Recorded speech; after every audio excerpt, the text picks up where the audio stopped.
नमस्कार विद्यार्थी मित्रांनो. तर आपलं बेसिकचे लेक्चर संपलेले आहेत. आपण मुख्य टॉपिक कडे वळत आहोत. अत्यंत महत्वाचा हा टॉपिक आहे टेन्स. आपण टेन्सला सुरुवात करत आहोत.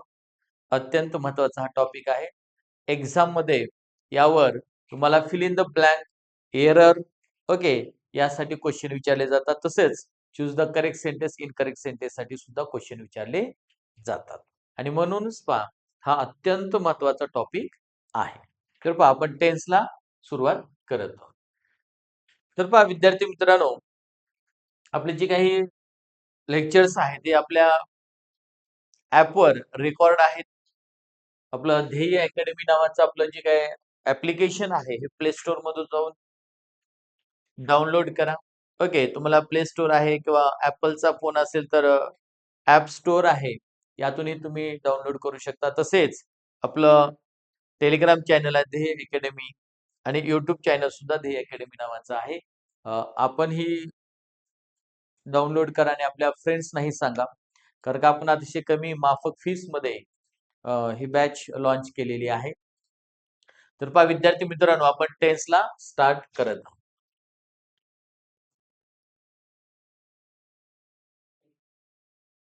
ओके. आता पहा, टेन्स टेन्स म्हणजेच पहा, टेन्स म्हणजेच काय आहे? काळ. टेन्स म्हणजेच काळ. काळ म्हणजेच वेळ. आणि वेळेलाच आपण काय म्हणतो? टाइम म्हणतो. वेळेलाच काय म्हणतो आपण?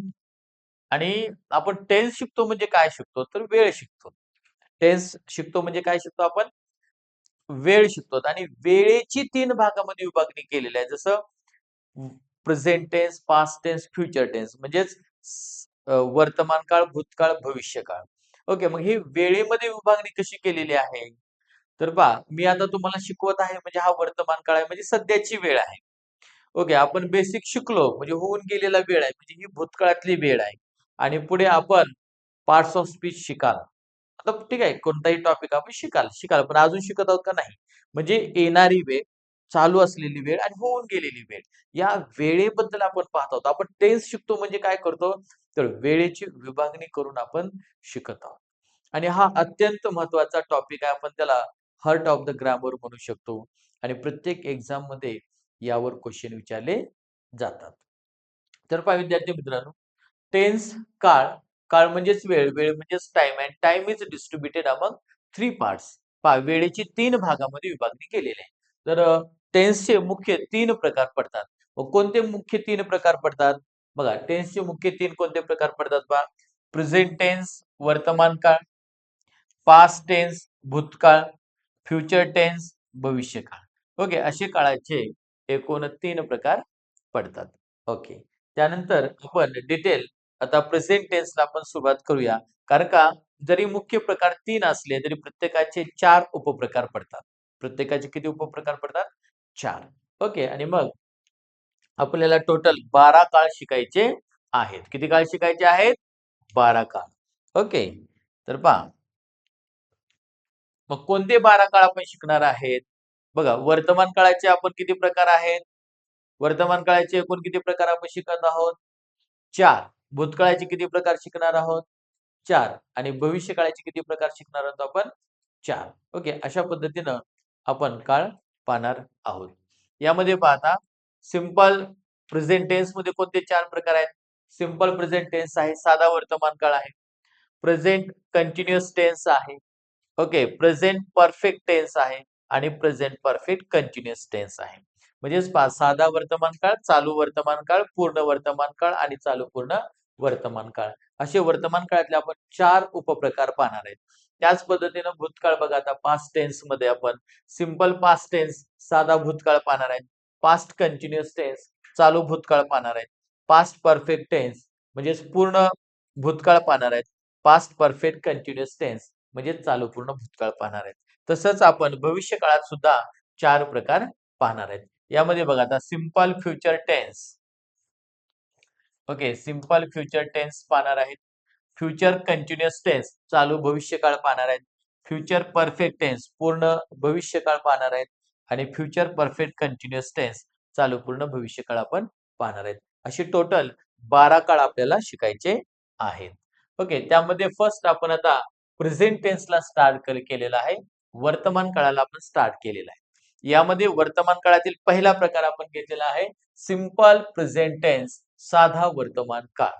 आता बघा सिंपल प्रेझेंट टेन्स कशाला म्हणायचं, साधा वर्तमान काळ कशाला म्हणायचं, तर मराठीत जर पाहिलं आपण तर मी अभ्यास करतो, मी गीत गातो, मी चित्रपट पाहतो, येतं शेवटी. आणि इंग्लिशमध्ये जर हा काळ ओळखायचा असेल तर सिंपल प्रेझेंट टेन्स मध्ये कर्त्यानंतर म्हणजे सब्जेक्ट नंतर क्रियापदाची पहिली रूप येते. तसंच ही, शी, इट या तृतीय पुरुषी एकवचनी कर्त्यासमोर म्हणजे थर्ड पर्सन समोर क्रियापदाला यस किंवा ईएस प्रत्यय लागतो व शेवटी कर्म आलेले असते. आता थर्ड पर्सन कोणते आहेत? ही, शी, इट. आपण जे प्रोनाउन आहेत, सर्वनाम आहेत, यांची आपण 3 भागामध्ये विभागणी केलेली आहे आणि पहिल्या लेक्चरमध्येच मी तुम्हाला सांगितलेलं आहे. फर्स्ट पर्सन कोणाला म्हणायचं, सेकंड पर्सन कोणाला म्हणायचं, थर्ड पर्सन कोणाला म्हणायचं. तर पहा फर्स्ट पर्सन म्हणजे बोलणाऱ्या व्यक्तीला आपण फर्स्ट पर्सन म्हणतो. त्यामध्ये आय आणि वी हे बोलणाऱ्या व्यक्तीसाठी येतं, स्पीकरसाठी. आय सिंग्युलर फर्स्ट पर्सन आहे, वी प्लुरल फर्स्ट पर्सन आहे. सेकंड पर्सन कोणाला म्हणायचं असतं? ऐकणाऱ्या व्यक्तीला. ओके, म्हणजे ऐकणाऱ्या व्यक्तीसाठी यू चा वापर केला जातो. यू हे सेकंड पर्सन पण आहे सिंग्युलर आणि यू प्लुरल सेकंड पर्सन सुद्धा आहे. त्यानंतर थर्ड पर्सन. आता थर्ड पर्सन कोणाला म्हणायचं? तर ज्याच्याबद्दल आपण बोलत आहोत मात्र ती व्यक्ती तर प्रेझेंट नाही, तर त्यामध्ये ही, शी, इट यांचा वापर आपण थर्ड पर्सन साठी केला जातो. ही, शी, इट हे सिंग्युलर एकवचनी थर्ड पर्सन आहेत, म्हणून यांच्या सोबत मात्र क्रियापदाला येस किंवा येस प्रत्यय लागतो, म्हणजेच क्रियापदाचं पाचवं रूप येतं. आणि दे हे थर्ड पर्सन प्लुरल आहे, त्यामुळे त्यापुढे क्रियापदाचं पहिलंच रूप घ्यायचं. कारण का? थर्ड पर्सन सिंग्युलर सोबतच क्रियापदाला येस किंवा ईएस प्रत्यय लागतो. आता पहा, तरी सुद्धा मी काय केलेलं आहे, तर मराठीमध्ये मुद्दामून डेफिनेशन लिहून दिलेले आहेत. कारण का तुम्ही अभ्यास करत असताना किंवा हे लेक्चर पाहत असताना तुम्हाला वही घेऊन बसायचं आहे आणि ह्या नोट्स तुम्हाला व्यवस्थित लिहून घ्यायच्या आहेत. ओके, तर बघा व्याख्या कशी दिलेली आहे पहा. सिंपल प्रेझेंट टेन्स मध्ये कर्त्यानंतर क्रियापदाची पहिली रूप येते व ही, शी, इट या तृतीय पुरुषी एकवचनी कर्त्यासमोर क्रियापदाला यस किंवा ईएस प्रत्यय लागतो व शेवटी कर्म आलेलं असतं. ओके, आणि याच्यामध्ये जे शब्द दिलेले आहेत सेल्डम म्हणजे क्वचित, हार्डली नाही, बेअरली दुर्मिळ, हे काय ऍडवर्ब आहेत आणि हे सर्वसाधारण नकारार्थी वाक्यातच असतात. म्हणजे हे जर वाक्यामध्ये आले असेल सेल्डम, हार्डली, बेअरली हे जर वाक्यात आले असतील तर ते वाक्य नकारार्थी असतात. आता सिंपल प्रेझेंट टेन्स मध्ये हे टाइम एक्सप्रेशन्स आलेले असतात. ते टाइम एक्सप्रेशन्स आपण नेक्स्ट स्लाइड मध्ये पाहणार आहेत, मात्र काही आपण इथं घेतले होते. ठीक आहे, आता हे आपण व्याख्या पाहिली. याच्यानंतर आपण काय करूया, त्याचं फॉर्म्युला बघूया. सूत्र कसं केले बघा तयार. आता फॉर्म्युला काय, subject plus V1 plus V1 oblique V5. V5 म्हणजेच क्रियापदाला येस किंवा ईएस आणि प्लस ऑब्जेक्ट. ओके, आता हे लक्षात राहू द्या. आता याच्यामध्ये सब्जेक्ट आहे, V1 ऑब्लिक V5 आहे, त्यानंतर ऑब्जेक्ट आहे. ओके, तर अशा पद्धतीनं लक्षात घ्या. आता वाक्यामध्ये आपण काय केलेलं की हे जे सूत्र आहे त्या सूत्रानुसार आपण टेबल तयार केलेलं. आपण काय केलं बघा, आता I, we, you, they subject मध्ये घेतलं, he, she, it. I, we, you, they च्या पुढे राईट हे V1 क्रियापदाचं पहिलं रूप येत असतं आणि ही शीट पुढे राईट्स क्रियापदाला यस किंवा यस लागलेला आहे, म्हणजेच क्रियापदाचं पाचवं रूप येत असतं. ओके, आता वाक्यरचना कशी होईल तयार, आणि तर अ स्टोरी ऑब्लिक स्टोरीज हे काय घेतलेलं आहे, ऑब्जेक्ट घेतलेला आहे. वाक्यरचना कशी तयार होईल, आय राईट अ स्टोरी म्हणजे मी एक कथा लिहितो. ओके, वी राईट स्टोरीज आम्ही कथा लिहितो. Okay, you write a story तू एक कथा लिहितोस. आणि यू प्लुरल असेल तर यू राईट स्टोरीज तुम्ही कथा लिहिता. म्हणजे इथं कर्ता अनेक वचनी असेल तर आपल्याला कर्म अनेक वचनी घ्यायचं असतं. ओके, दे राईट स्टोरीज ते कथा लिहितात. ओके, तसंच आता ही शीट पुढे मात्र क्रियापद येस किंवा ईएस प्रत्यय लागतो. ही राईट्स अ स्टोरी तो एक कथा लिहितो. शी राईट्स अ स्टोरी ती एक कथा लिहिते. आता इटच्या पुढे क्रियापद येस किंवा ईएस प्रत्यय लागतो. इट मात्र इट निर्जीव आहे. इट राईट्स अ स्टोरी असं आपलं उत्तर किंवा वाक्य करेक्ट असणार नाही. हा, व्याकरणदृष्ट्या जरी बरोबर असेल तरी व्यावहारिक दृष्ट्या ते चुकीचं आहे, कारण का इट निर्जीव आहे, ते स्टोरी लिहिणार नाही. मात्र फक्त एवढं लक्षात ठेवायचं की इटच्या पुढे क्रियापदाला यस किंवा ईएस प्रत्यय लागतो. ओके, आता नेक्स्ट बघूया. आता uses of simple present tense. Simple present tense आता वापर कसा करायचा हे आपण पाहत आहोत. कारण का त्याचा वापर कसा करायचा आणि परीक्षेत कसं विचारलं जातं हे आपल्याला माहित असणं गरजेचं आहे. आता पहा uses of simple present tense, साधा वर्तमान काळाचा वापर. आता पहा simple present tense is used to show daily routine or present habit. बघा सिंपल प्रेझेंट टेन्सचा वापर कशासाठी केला जातो? Simple present tense is used to show daily routine or present habit. म्हणजे सिंपल प्रेझेंट टेन्सचा वापर कशासाठी केला जातो? डेली रुटीन साठी केला जातो किंवा प्रेझेंट हॅबिट किंवा वर्तमान काळातील सवय दर्शवण्यासाठी. ओके, त्याला आपण दिनक्रम असं म्हणूया. म्हणजे आपला दिवसभराचा दिनक्रम दर्शवण्यासाठी वापर केला जातो किंवा प्रेझेंट हॅबिट म्हणजेच वर्तमान काळातील सवय, वर्तमान काळातील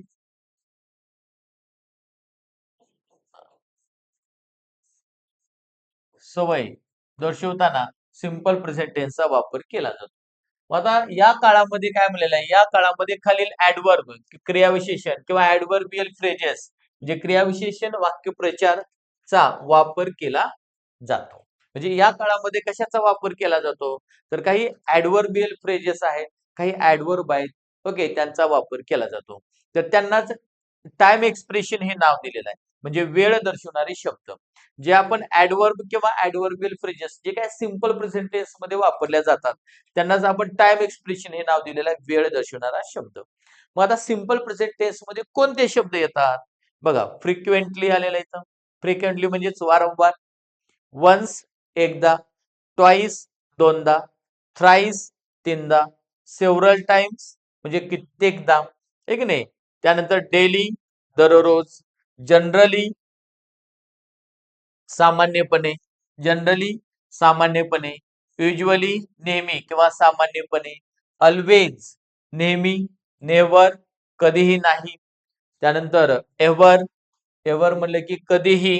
बघा याचा अर्थ काय होतो? एव्हरचा अर्थ कधीही, नियरली जवळपास, सेल्डम क्वचित, ओके, बेअरली, हार्डली. ओके, यांचा अर्थ काय होतो? बेअरली हार्डलीचा अर्थ नाही असा होतो. म्हणजे वाक्यामध्ये बेअरली हार्डली आला असेल किंवा रेअरली आला असेल, रेअरली म्हणजे काय? दुर्मिळ. तर हे वाक्यात जर शब्द आले तर ते वाक्य नकारार्थी असतं. बघा वाक्यात बेअरली, हार्डली, रेअरली, नेव्हर हे जर शब्द आले तर ते वाक्य नकारार्थी असतं. ओके, त्यानंतर समटाइम्स कधी कधी, ऑफन पुष्कळदा, अकेजनली प्रसंगानुसार. ओके, तर अशा पद्धतीनं हे जे टाइम एक्सप्रेशन्स आहेत हे time expressions simple present tense मध्ये आलेले असतात. म्हणजे हे तुम्हाला पाठच करणं गरजेचं आहे. हे सगळे ऍडवर्ब आहेत. काय आहेत? ऍडवर्ब क्रियाविशेषण आहेत.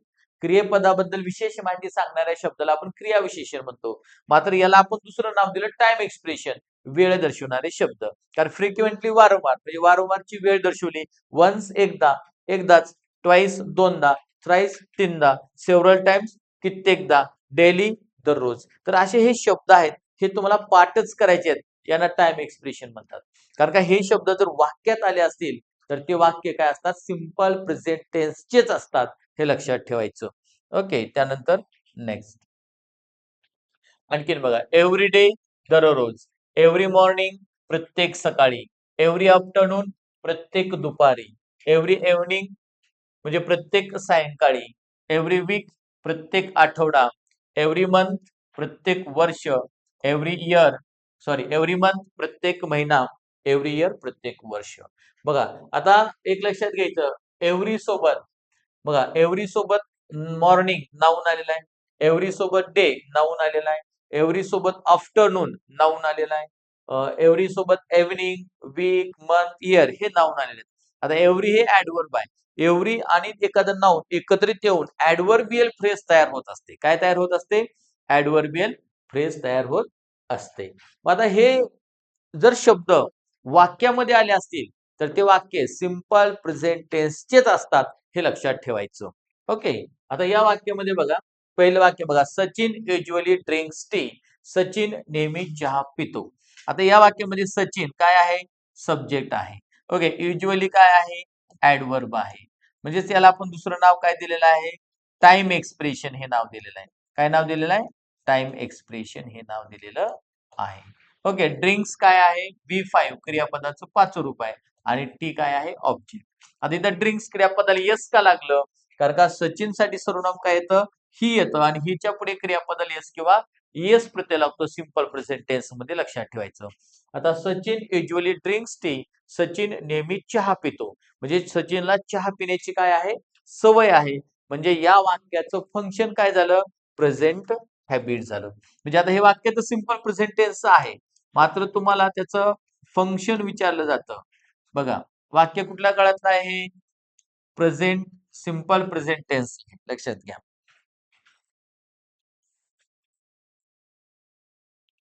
वाक्य सिंपल प्रेझेंट टेन्स आहे, त्याचा काळ कोणता आहे? सिंपल प्रेझेंट टेन्स आहे, साधा वर्तमान काळ आहे. ओके, मात्र त्या वाक्याचं फंक्शन काय? फंक्शन पण आपल्याला माहित असलं पाहिजे. म्हणजे Sachin usually drinks T. Sachin नेहमी चहा पितो. सचिन नेहमी चहा पितो म्हणजे त्याला चहा पिण्याची सवय आहे आणि चहा ही वर्तमान काळात पिला जातो. हे की नाही? भूतकाळात पिला जातो का? नाही. मग प्रेझेंट हॅबिट आपण त्याला म्हणू शकतो. म्हणजे वर्तमान काळातली सवय या वाक्यामध्ये दर्शवलेली आहे. आणि एक लक्षात घ्या, आता वाक्यामध्ये युज्युअली आलेलं आहे. वाक्यात युज्युअली आलं ते वाक्य सिंपल प्रेझेंट टेन्सच असतं. मग आता याच्यावर तुम्हाला एररवर क्वेश्चन कसा विचारला जाऊ शकतो? एररवर क्वेश्चन तुम्हाला कसा विचारला जातो पहा. फॉर एक्झाम्पल पहा, सचिन युज्युअली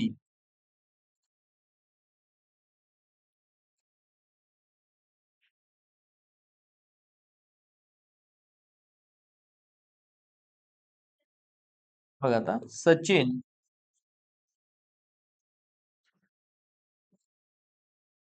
युज्युअली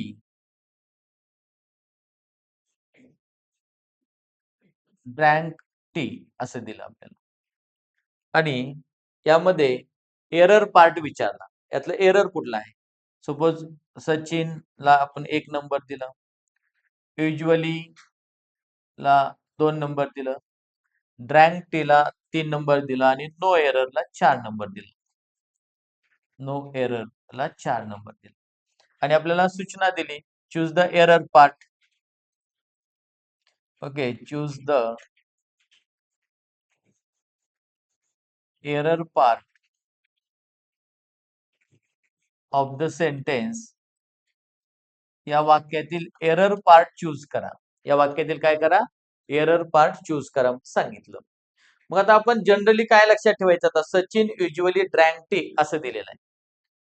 मग वाक्यामध्ये जर युज्युअली आला असेल, टाइम एक्सप्रेशन आला असेल, तर त्या वाक्याचा काळ काय असतो? सिंपल प्रेझेंट टेन्स असतो. आणि सिंपल प्रेझेंट टेन्स म्हणलं की कर्त्यानंतर क्रियापदाचं एकतर पहिलं रूप असतं किंवा पाचवं रूप असतं. मात्र इथं क्रियापदाचं किती रूप आलेलं आहे? ड्रँक क्रियापदाचं दुसरं रूप आहे. मग कर्त्यानंतर क्रियापदाचं दुसरं रूप आहे म्हणलं की वाक्याचा काळ झाला सिंपल पास्ट टेन्स, साधा भूतकाळ. मग साधा भूतकाळ असेल तर युज्युअली चालतं का तिथं?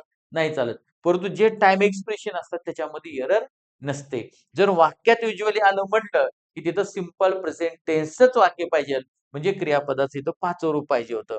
मात्र इथं दुसरं रूप आलं म्हणून 3 नंबर मध्ये एरर आहे.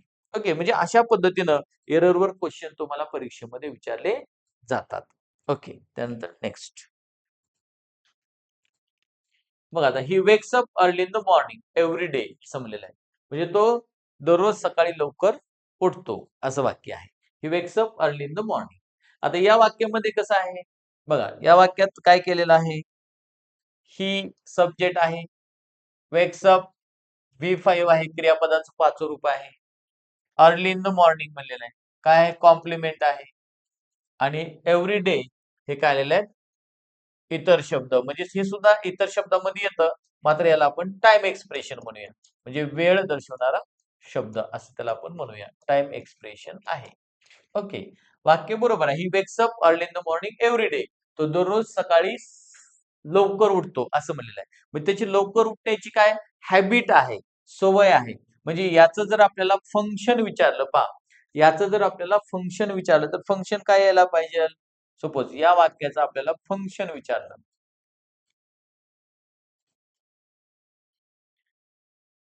म्हणजे आपल्याला फंक्शन सुद्धा माहित असणं गरजेचं आहे. ओके.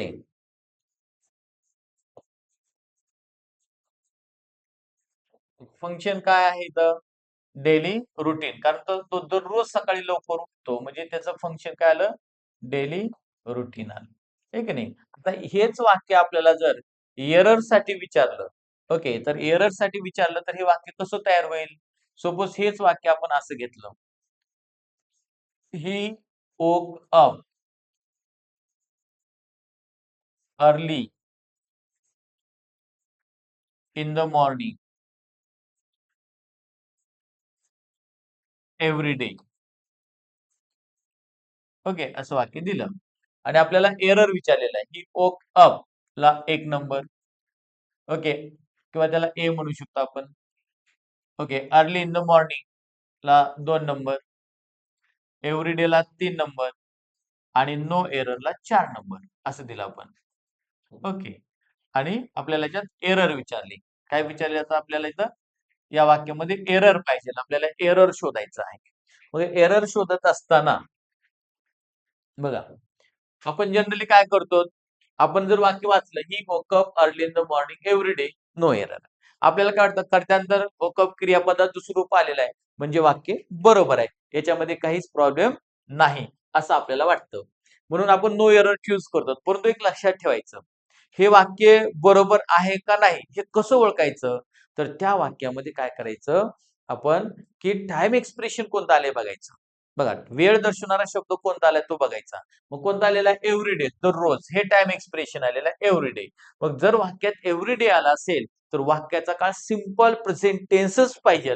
जर सिंपल प्रेझेंट टेन्स असेल तरच ते वाक्य बरोबर, नाहीतर ते वाक्य चुकीचं असतं. म्हणून आपण काय केलेलं आहे? टाइम एक्सप्रेशन्स तुम्हाला सांगितलेले आहेत. ते टाइम एक्सप्रेशन तुम्हाला 100% पाठच करावे लागतात. तरच तुम्हाला या नियमावरले क्वेश्चनचे आन्सर तुम्हाला मिळतील. नाहीतर परीक्षेमध्ये तुम्हाला हे वाक्य अशा प्रकारचे सोडवताच येणार नाहीत. ओके.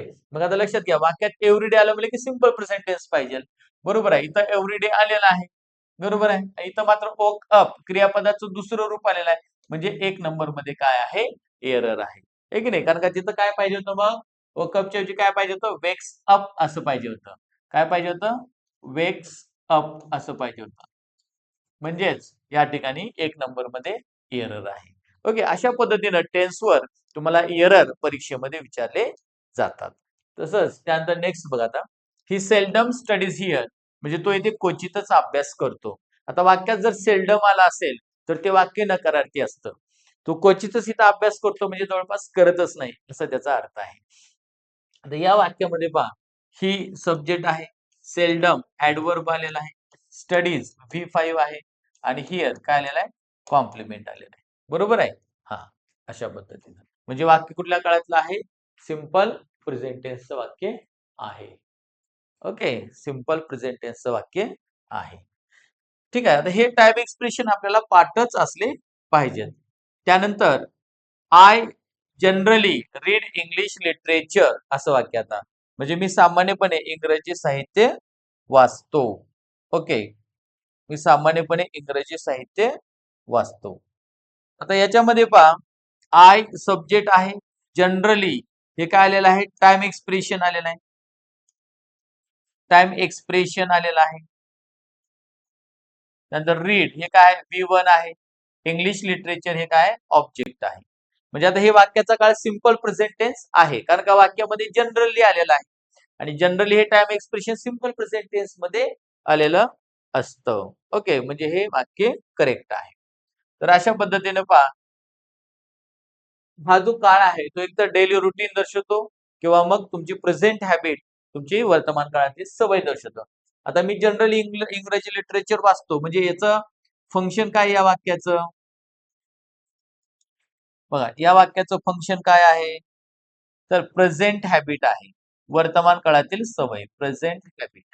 वर्तमान काळातील सवय. तर हे आपल्याला माहित असणं गरजेचं आहे. कारण का आपण ग्रामर शिकत असताना फक्त परीक्षेपुरतच न शिकता तुम्हाला नंतर व्यावहारिक दृष्ट्या आयुष्यामध्ये ते कामाला यावं, या अशा पद्धतीने आपण डीप असं घेत आहोत. ओके. त्यानंतर नेक्स्ट. हा. आता बघा, परीक्षेमध्ये तुम्हाला क्वेश्चन कसा विचारला जातो? फिल इन द ब्लँक साठी पण टेन्सवर क्वेश्चन तुम्हाला परीक्षेत विचारला जातो. यामध्ये बघा आता, the train dash dash at 6 PM every day असं वाक्य आहे आणि सूचना काय बा? Fill in the blank with correct verb form. Exam मध्ये येऊन गेलेलं वाक्य आहे. तर करेक्ट वर्ब फॉर्मचा वापर करा असं म्हणलेलं आहे. आता इथं ऑप्शन कसे दिलेत? अराइव्ह, विल अराइव्ह, अरायव्हिंग आणि वुड अराइव्ह असे ऑप्शन्स दिलेले आहेत. ओके. आता याचं काय करायचं आपल्याला पहा. द ट्रेन म्हणलं की द ट्रेनच्या पुढे काय येतं? अराइव्ह येतं. ओके. त्यानंतर विल अराइव्ह पण येतं. आता अरायव्हिंग येणार नाही. काय येणार नाही? तर क्रियापदाला आयएनजी हे एकटं येत नसतं. त्याच्या अगोदर सहाय्यकारी क्रियापद पाहिजे. मग इथं कुठं सहाय्यकारी क्रियापद आहे का? नाही. त्यामुळे हे ऑप्शन कट झालं. आता इथं वुड अराइव्ह, तर वुड अराइव्ह पण तिथे येतं. पण आता एक्झॅक्ट उत्तर कसं शोधायचं? परीक्षेमध्ये उत्तर शोधायचं कसं? ट्रिक्स लक्षात ठेवा. सर्वात महत्वाचं काय करायचं? अगोदर जेव्हा फिल इन द ब्लँक साठी क्वेश्चन विचारला जातो, तेव्हा त्या वाक्यामध्ये टाइम एक्सप्रेशन काय आले ते पाहायचं.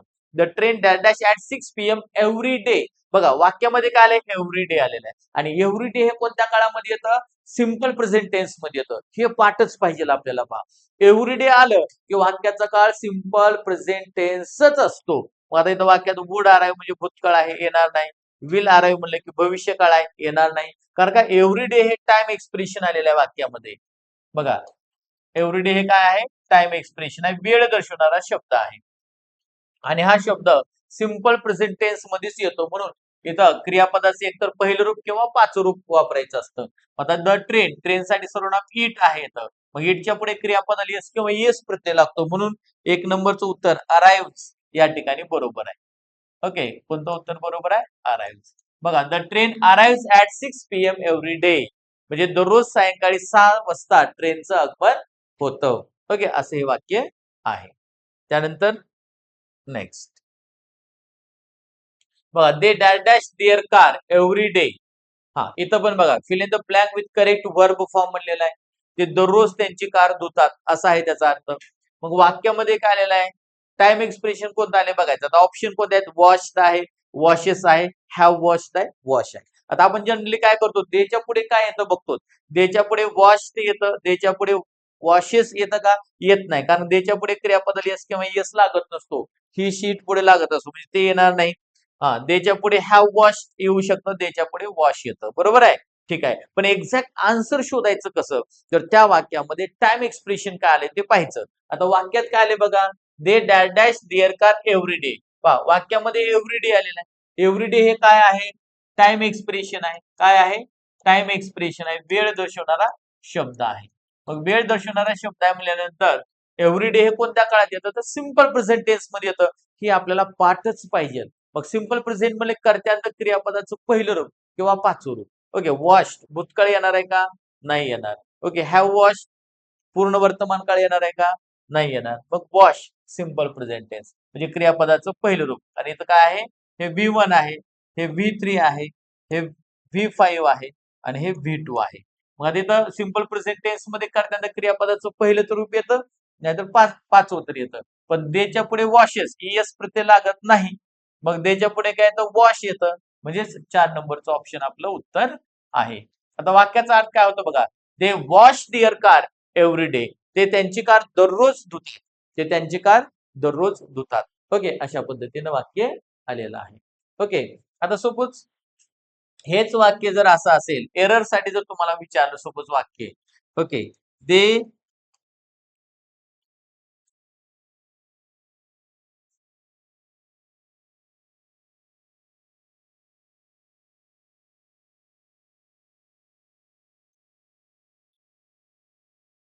दे washed their car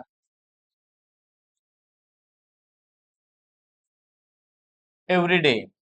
they wash their car every day. Okay. असं वाक्य दिलं आणि आपल्याला सांगितलं की यातला एरर पार्ट चूज करा. ओके. दे वॉश्ड ला आपण 1 नंबर घेतला. देअर कारला 2 नंबर, एव्हरी डे ला 3 नंबर आणि नो एररला 4 नंबर घेतला आपण. नो एररला 4 नंबर. आणि यातलं आपल्याला काय सांगितलं की एरर पार्ट चूज करा. आता वाक्यात एरर कसं ओळखायचं? ठीक आहे. एरर साठी जरी क्वेश्चन परीक्षेत विचारला असेल, तर त्या वाक्यामध्ये टाइम एक्सप्रेशन कोणतं आले बघायचं. वाक्यात काय आलेलं आहे? एव्हरी डे आले आणि एव्हरी डे आलं म्हणलं की वाक्याचा काळ सिंपल प्रेझेंट टेन्स पाहिजे. इथं काळ कोणता आहे? दे वॉश्ड क्रियापदाचं दुसरं रूप आहे. म्हणजे लक्षात घ्या तिथं क्रियापदाचं किती रूप आलं? दुसरं रूप आलंय. म्हणजेच या ठिकाणी एरर आहे. तिथं वॉशच्या ऐवजी काय पाहिजे होतं? वॉश पाहिजे होतं. वॉश्ड नाही चालणार. ओके. म्हणजेच किती नंबरमध्ये एरर आहे? 1 नंबरमध्ये एरर आहे. तर हे बारकावे आपल्याला समजणं गरजेचं आहे. त्याशिवाय आपण एरर वरले क्वेश्चन सोडवू शकणार नाही किंवा फिल इन द ब्लँकचे क्वेश्चन सोडवू शकणार नाही. ओके. त्यानंतर नेक्स्ट. आता पहा, he rarely dash the huge mansion in which he lives असं वाक्य दिलंय. परीक्षेत आलेलं वाक्य आहे बघा. आणि हे सुद्धा फिल इन द ब्लँक साठी विचारलेलं आहे. ऑप्शन मध्ये left, will live, lives, is living असं दिलेलं आहे. आता काय करायचं जेव्हा रिकामी जागा दिलेली असते तेव्हा त्या वाक्यात बघायचं टाइम एक्सप्रेशन काय आलंय. आता रेअरली दुर्मिळ, रेअरली हे टाइम एक्सप्रेशन कोणत्या काळात येतं? बघा सिंपल प्रेझेंट टेन्स मध्ये येतं बस. म्हणजे हे टाइम एक्सप्रेशन जे तुम्हाला मी सुरुवातीला टाइम एक्सप्रेशन दिलेले आहेत, शब्द लिहून दिलेले आहेत, ते तुम्हाला पाठच करणं गरजेचं आहे. म्हणजे ते जर पाठ असेल तरच तुम्ही 1 सेकंदाच्या आत उत्तर तुम्ही शोधू शकाल. आता वाक्यात जर रेअरली आला असेल तर कोणत्या काळात रेअरली येत असतं? सिंपल प्रेझेंट टेन्स मध्ये येतं. आणि सिंपल प्रेझेंट टेन्स म्हणलं की कर्त्यांना क्रियापदाचं पहिलं रूप किंवा 5 रूप. आता इथं लेफ्ट किती आहे? लेफ्ट किती रूप आहे? V2 दुसरं रूप आहे. म्हणजे उत्तर येणार नाही.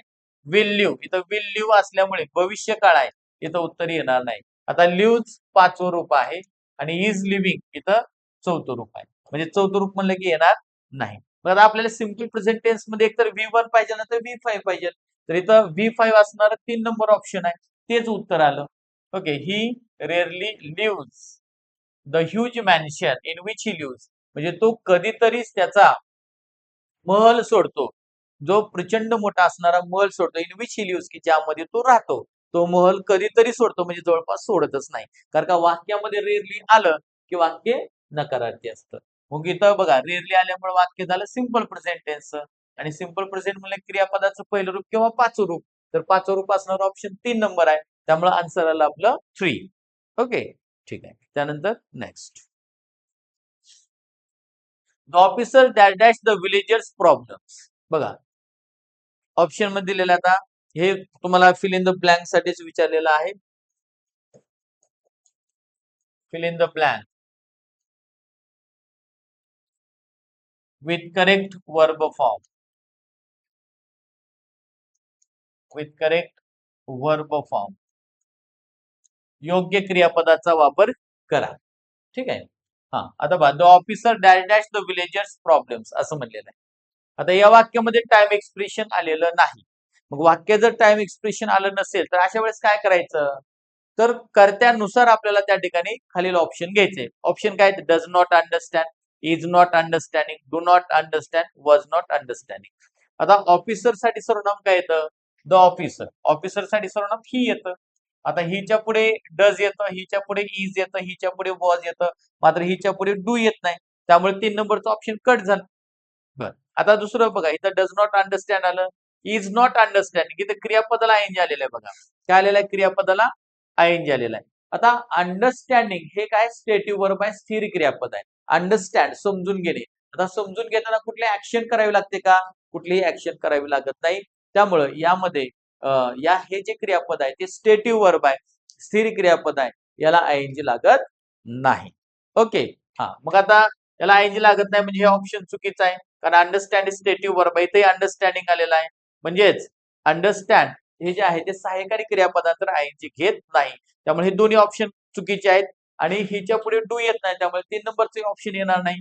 मग 1 नंबरचं उत्तर करेक्ट आहे. कारण का द ऑफिसरच्या पुढे डज चालतं. कारण द ऑफिसर साठी सर्वनाम ही आहे, हिच्या पुढे डज चालतं. आता वाक्य कसं होईल? The officer does not understand the villagers problems म्हणजे अधिकारी खेड्यातील लोकांच्या समस्या समजून घेत नाही.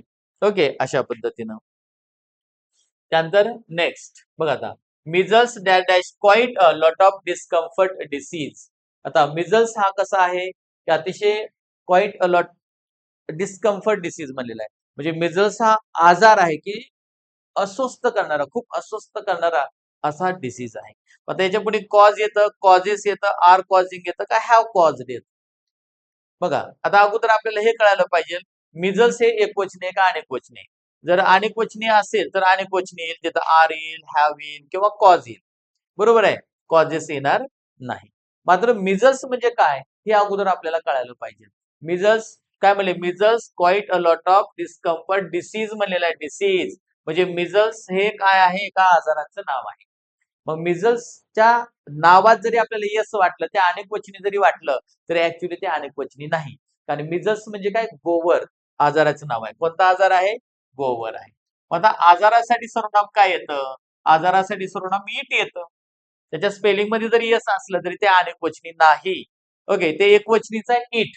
मग आता इटच्या पुढे कॉज येतं, कॉजेस येतं, आर तर येणार नाही, आर इथं हॅव पण येणार नाही, त्यामुळे 3 नंबर आणि 4 नंबर ऑप्शन कट झाले.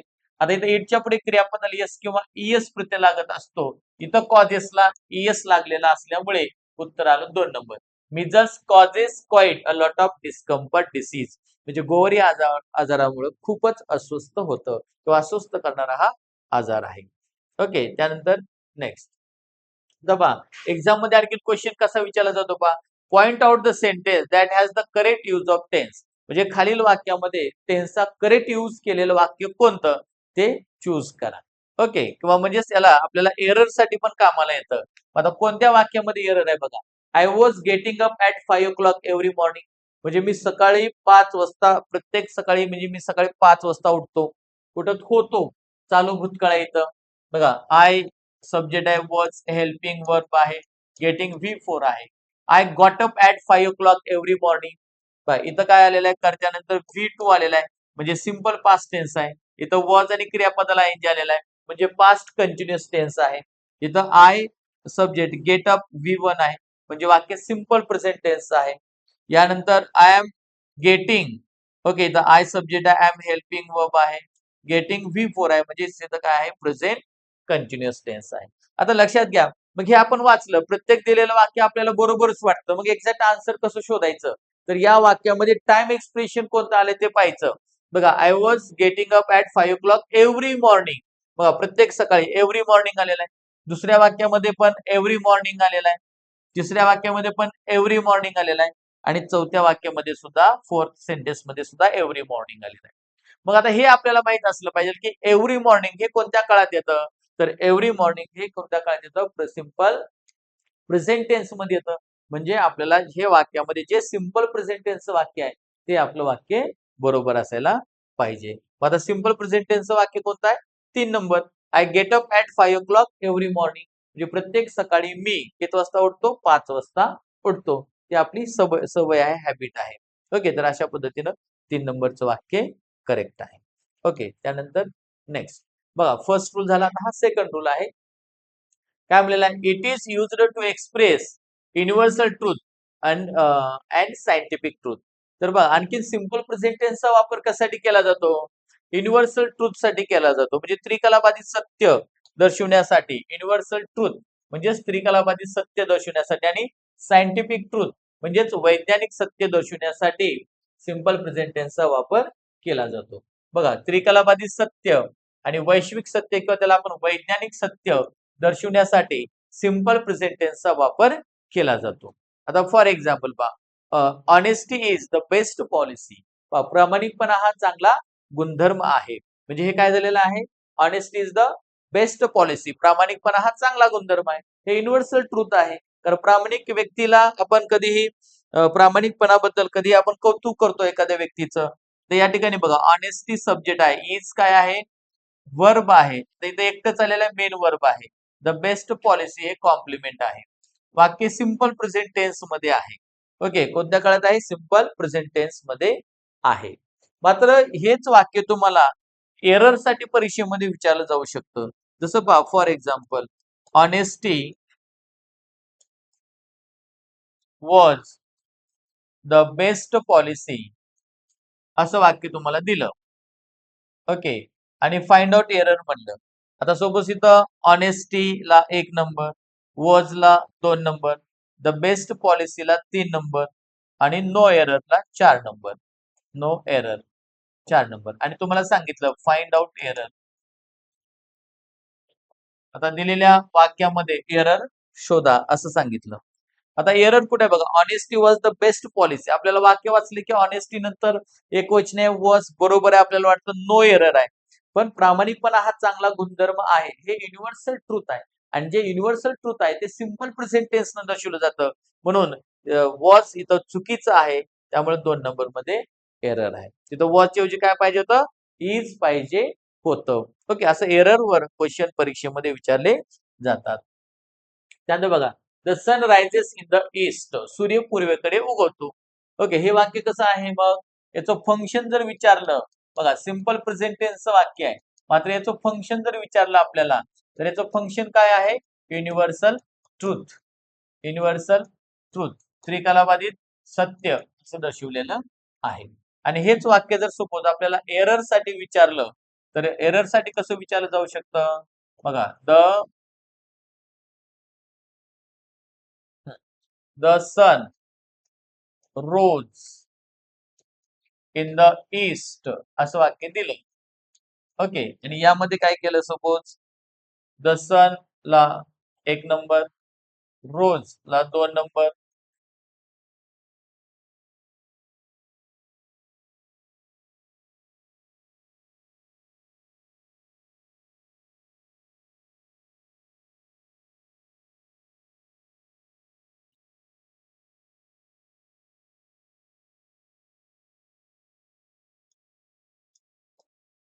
ठीक आहे. द सनला 1 नंबर, रोजला 2 नंबर, इन द ईस्टला 3 नंबर आणि नो एरर असेल तर त्याला आपण काय केलं? 4 नंबर दिलं. आणि आपल्याला एरर शोधा म्हणले. ओके, काय म्हणले? एरर शोधा. मग आता एरर कुठे आहे मग? The sun rose in the east म्हणजे सूर्य पूर्वेकडे उगवला. म्हणजे एकदाच उगवतो का उगवला म्हणायला? नाही, त्याचं डेली रुटीन आहे सकाळी उगवण्याचं. म्हणजे डेली रुटीन असतं सकाळी उगवण्याचं, तर ते सिंपल प्रेझेंट टेन्सनं दर्शवायला पाहिजे. मात्र सिंपल पास्ट टेन्सनं दर्शवलं म्हणून कुठे एरर आहे? 2 नंबर मध्ये एरर आहे. तिथं काय पाहिजे होतं? रायझेस पाहिजे होतं. हे की नाही? तर अशा पद्धतीनं तुम्हाला एररवर क्वेश्चन विचारले जातात. त्यानंतर पहा, हनी इज स्वीट. मध गोड आहे. मध गोड आहे. हे की नाही? त्यानंतर 2 and 2 मेक 4. 2 आणि 2 4 बनतं. हे की नाही? हे सुद्धा काय आहे? युनिव्हर्सल ट्रुथचे वाक्य आहेत. याचं फंक्शन काय येणार आहे? Universal truth. त्रिकालाबाधी सत्य आहे, की 2 आणि 2 4च बनतं. युनिव्हर्सल ट्रुथ असं आपण त्याचं फंक्शन घेऊ शकतो. ओके, त्यानंतर नेक्स्ट. बघा आता, शुगर इज स्वीट. साखर गोड आहे. ओके, साखर गोडच असते. युनिव्हर्सल ट्रुथचं वाक्य आहे. काऊ इट्स ग्रास. गाय गवत खाते. गाय गवतच खाते. युनिव्हर्सल ट्रुथ आहे. Man is मॉर्टल. माणूस हा नश्वर. ओके, माणूस हा मृत्यू पावणार आहे. म्हणजे हे सर्व कसे वाक्य आहेत? हे युनिव्हर्सल ट्रुथचे आहेत. हे की नाही? मग आता बघा, तुम्हाला एक्झाम मध्ये असं विचारलं जाऊ शकतं, चूज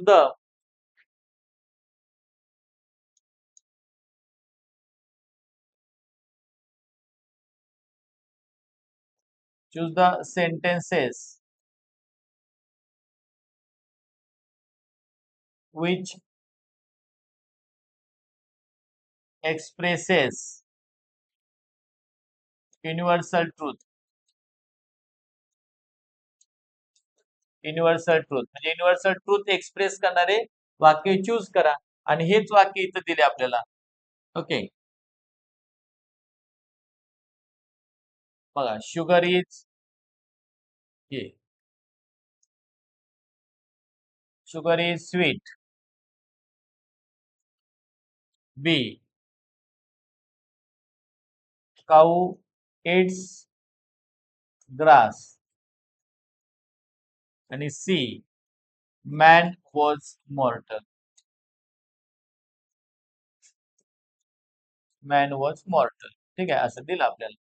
आणि ऑप्शन मध्ये दिलं ओनली ए, ओनली बी, आणि तिसरं ऑप्शन दिलं सपोज ओनली सी,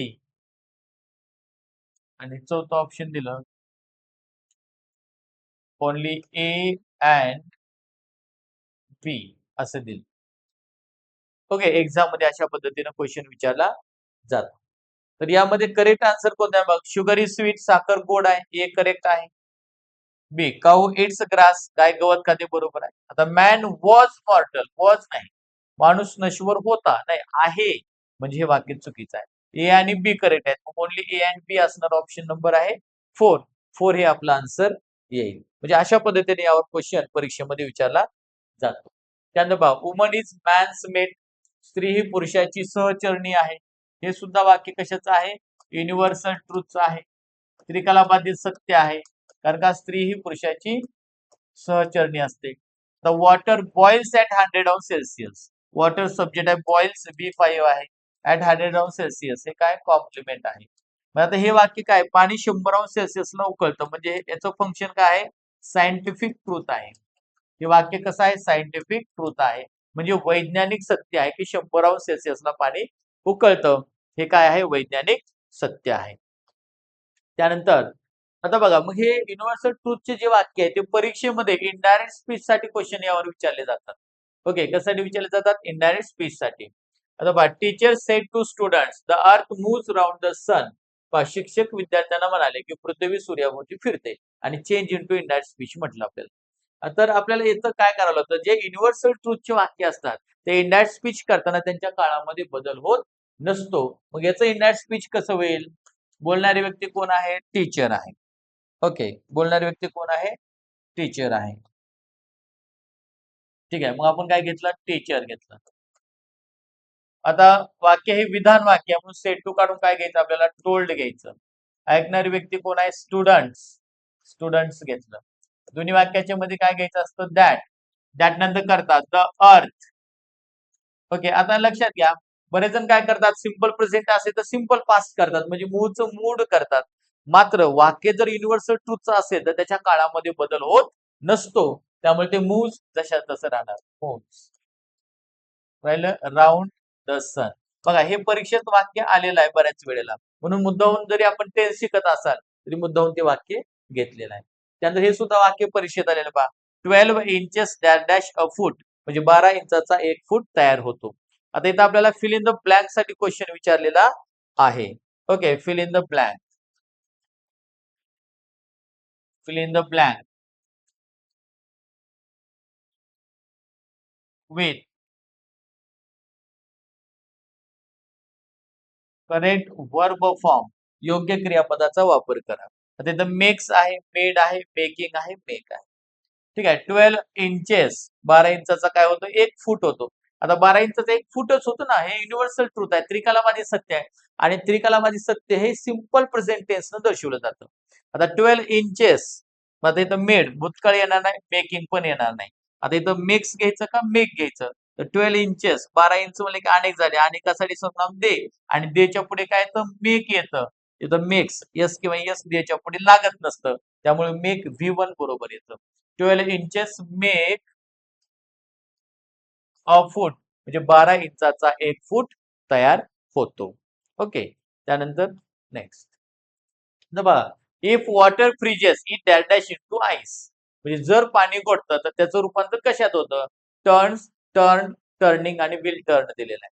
आता लक्षात ठेवायचं बघा, इफच्या वाक्यामध्ये जर बघा, इफच्या वाक्यामध्ये कोणता काळ आलेला आहे? वॉटर सब्जेक्ट आहे, फ्रीजेस काय V5 आहे, वर्तमान काळाला आहे. मग इफच्या वाक्यात जर सिंपल प्रेझेंट टेन्स असेल तर पुढे एक तर सिंपल फ्युचर येतो, नाही सिंपल प्रेझेंट येतो. म्हणजे टर्न भूतकाळ येत नसतो, किंवा टर्निंग क्रियापदाला ING येत नसतं. एक तर उत्तर टर्न्स येतं, नाही तर विल टर्न येतं. मात्र वाक्य जर युनिव्हर्सल ट्रूथचं असेल तर मात्र सिंपल प्रेझेंट वापरला जातो, आणि युनिव्हर्सल ट्रूथचं नसेल तर सिंपल फ्युचर वापरला जातो. बघा, इफ वॉटर फ्रीजेस इट, पाणी जर गोठतं तर त्याचं रूपांतर कशात होतं? बर्फात होतं. बर्फात होतं हे युनिव्हर्सल ट्रूथ आहे, हे सायंटिफिक ट्रूथ आहे, वैज्ञानिक सत्य आहे. पाणी गोठलं की बर्फ होतोच, म्हणजे हे सिंपल प्रेझेंट टेन्सचा इथं वापर करावा लागतो. If water freezes it turns okay into ice, म्हणजे जेव्हा जर पाणी गोठतं तर त्याचं रूपांतर बर्फात होतं. हे युनिव्हर्सल ट्रूथचं वाक्य असल्यामुळे आपण सिंपल प्रेझेंट टेन्स मध्ये घेतलं. The sun dash dash a little after 6 these days. बघा, fill in the blank with correct verb form, योग्य क्रियापदाचा वापर करा, असं वाक्य दिलेलं आहे. आता लक्षात घ्या, वाक्य वाचा. द सन, बघा ऑप्शन काय? Sets, would set, is setting, will set. Set म्हणजे काय? मावळणे. म्हणजे the sun dash dash little after 6 these days, म्हणजे सूर्य अ, या काळामध्ये 6च्या नंतर या दिवसामध्ये लवकर मावळतो. आता सूर्याचं मावळणं असेल किंवा सूर्याचं उगवणं असेल, हे काय आहे? युनिव्हर्सल ट्रूथ आहे, कारण सूर्य उगवला म्हणजे सूर्य मावळतोच. हे युनिव्हर्सल ट्रूथ, आणि युनिव्हर्सल ट्रूथचे वाक्य हे सिंपल प्रेझेंट टेन्सनं दर्शवलं जातं. मग सिंपल प्रेझेंट टेन्स म्हणलं एक कर्त्यांना क्रियापदाचं एक तर पहिलं रूप किंवा पाच रूप. आता इथं V5 आहे, सेट्स, वुड सेट भूतकाळी येणार नाही, इज सेटिंग चालू वर्तमान काळ येणार आहे. आता इथं विल सेट भविष्य काळ आहे, येणार नाही. वर्तमान काळी एकच ऑप्शन आहे सेट्स, तेच उत्तर आलं सेट्स. ओके, तर पहा the sun sets a little after 6 this days, म्हणजे सूर्य या दिवसामध्ये 6च्या नंतर थोडंसं मावळतो. ठीक आहे, तर पहा विद्यार्थी मित्रांनो, हे दोन रूल आपण पाहिलेले आहेत. यामध्ये एररवर क्वेश्चन कसे येतात ते पाहिलेलं आहे आणि फिल इन द ब्लँक साठी क्वेश्चन कसे विचारले जातात हे आपण पाहिलेलं आहे. ओके, रिमेनिंग पार्ट आपण नेक्स्ट लेक्चर मध्ये पाहणार आहोत. धन्यवाद.